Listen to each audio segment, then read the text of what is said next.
The Florida coastal Everglades, a mosaic and refuge of water, land, and people.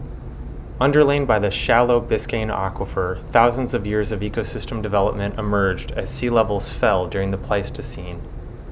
The shallow estuaries of fresh and marine water were further offshore than today.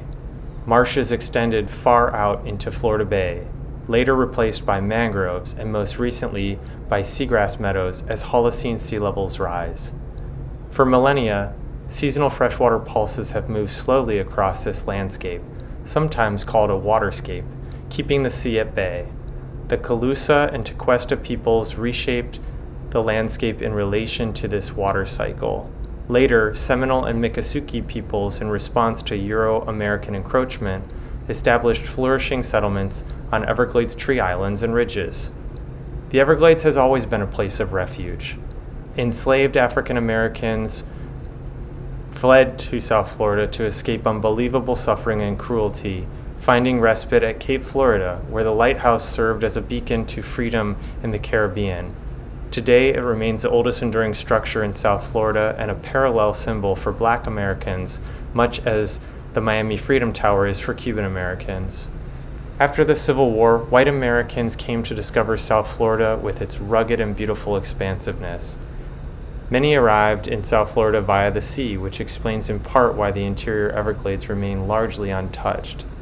That was so until people began to realize that the not too infrequent storms and resultant hydrologic pulses of fresh and marine water, which flood from under as well as overground, fill the Everglades with water, connecting land to sea and sea to land.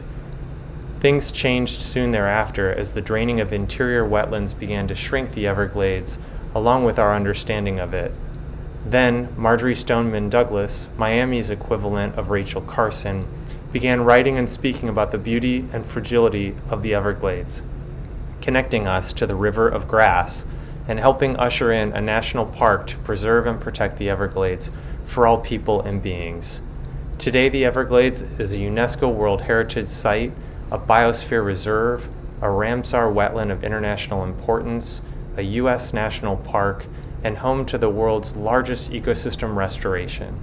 It is also the water source for 1 in 3 Floridians and a place of rapid change from accelerating sea level rise and urban and agricultural development.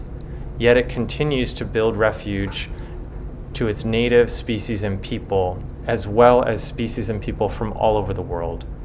There arguably is no better place for the long-term ecological research of coastal ecology and global change than the Florida coastal Everglades, where the challenges and opportunities of a reconnected land-water mosaic enable us to understand the capacity of coastal ecosystems and people to adapt, develop, and endure.